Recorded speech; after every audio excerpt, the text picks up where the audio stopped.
16 pemimpin negara dan 1 pemimpin kawasan anggota G20 akan tiba di Bali pada 13 hingga 14 November 2022. Mereka dijadwalkan menghadiri KTT G20.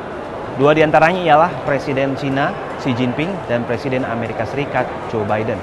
Absennya Presiden Rusia Vladimir Putin membuat sorotan beralih pada pertemuan keduanya, yakni Biden dan Xi Jinping. Seberapa pentingkah pertemuan kedua pemimpin negara ini di ajang G20? Presiden AS Joe Biden tiba di Bandara Igusti Ngurah Rai Bali pada Minggu 13 November 2022 malam.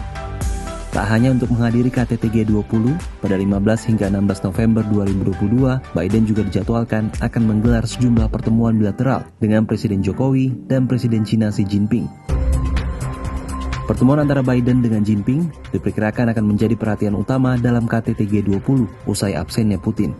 Jika keduanya bertemu, pertemuan ini merupakan yang pertama secara langsung setelah Biden dilantik menjadi Presiden AS tahun 2021. Mereka pertama kali bertemu ketika menjabat sebagai wakil presiden negara masing-masing pada 2011. Pengamat politik Cina Klaus Radityo menilai pertemuan keduanya dalam KTT G20 di Bali merupakan hal yang sangat penting untuk meredakan tensi geopolitik global yang tengah terjadi saat ini. Ketegangan keduanya perlu dimitigasi dengan mekanisme pembangunan saling percaya. Salah satunya melalui perbincangan level tinggi antara Xi dan Biden yang akan diadakan dalam konteks KTT G20.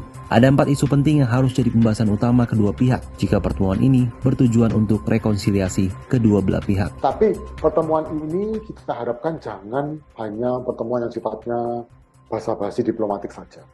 Karena itu pertemuan ini harus menyentuh 4 isu yang paling sensitif di dalam hubungan mereka. Isu-isu sensitif yang menjadi sumber ketegangan di antara kedua kekuatan besar ini, yaitu teknologi informasi, Laut Tiongkok Selatan, Taiwan, dan persaingan dagang. Kalau isu-isu ini dibahas, kalau sumber-sumber ketegangan ini diadres, maka akan ada harapan bahwa rekonsiliasi itu bisa terjadi. Akan ada titik temu. Karena sekali lagi ketegangan, apalagi yang mengarah kepada konflik itu tidak menguntungkan untuk pihak manapun.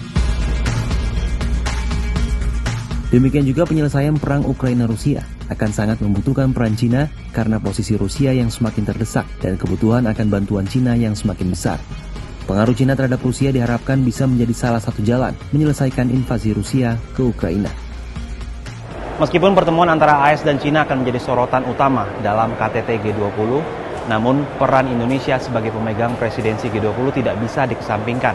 Salah satu tugas berat Indonesia ialah memastikan agar pemegang kepentingan atau suara-suara dari negara anggota G20 bisa tersampaikan semuanya demi tercaptanya kesepakatan bersama dalam bentuk deklarasi.